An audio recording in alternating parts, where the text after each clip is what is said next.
кече да комитеттен көтөрдүм эле. Бул спирт ичимдик боюнча 17.500 сом деген. Бул коңшу мамлекеттерде, Азамат Бакирович, маалыматыңыз бар? Коңшу мамлекеттерде бул спирт ичимдик менен кармалса эмне болот? Рахмат.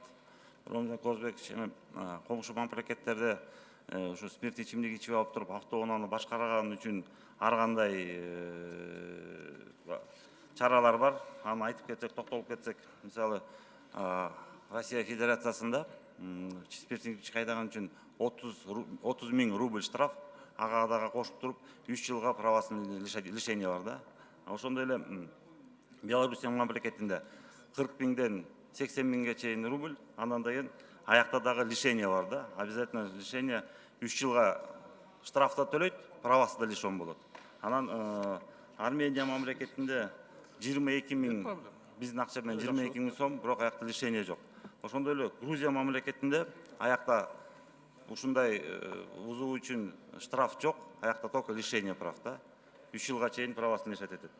Өзбекстанда 42 500 биздин акчага өткөндө, анан 1,5 жылдан 3 жылга чейин лишениясы бар.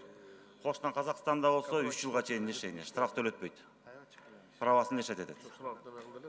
Биздикин ушундай штрафты дагы чоңойтконго мүмкүн барбы? Ушул именно спирт ичимдик ичкендерге. Азыркы учурда спирт ичимдик ичип алып автоунаа айдаган үчүн эң чоң 8 категория менен каралган 17 500. Андан бийик категория жок, ошон үчүн ошо 17 500 менен токтолгон да. Мына 17 500 сом штраф коет атпайбы май кызматкерлери, ГАИ кызматкерлери? Ал канча күндө төлөнүш керек? Ал деген бир айдын ичинде төлөнүш керек. Жанакындай 50% төмөндөтмөй бул статьяда жок.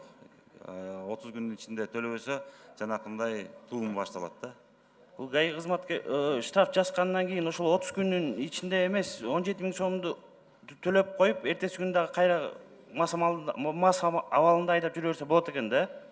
Болот. Алды бизде деген бул жаңы кодекста рецидив деген жок. Ошон үчүн деген повторность деген да жок. Ошон үчүн 5 жолу кармалса 5 жолу штраф төлөйт. 17 500 сом бул биздин эң чоң штрафыбыз да, мындан жогору жок. Мындан жогору жок. Правасында лишайт эте албайбыз. Жок, бул кодекс боюнча же эскертүү же штраф. Ошон үчүн бул штраф эле болот. Ушул боюнча да Азамат Бакирович жакшылап карап чыгыш керек. Дагы бир мыйзам жок дегенде 1 жылга лишайт эткенге дагы же болбосо бир 50 000, 70 000 кылып, мына коңшу мамлекеттерде деле биздин маалымат боюнча 500 000 теңге экен. Ал 150 000 сом, ошол 150 000 сом болбосо дагы бир 50 000, 70 000 сомго чейин көтөрүш керек да бул штрафты. Именно ушул спирт ичимдик, наркотический вещество колдонгондорго дагы. Түшүнүктүү. Рахмат.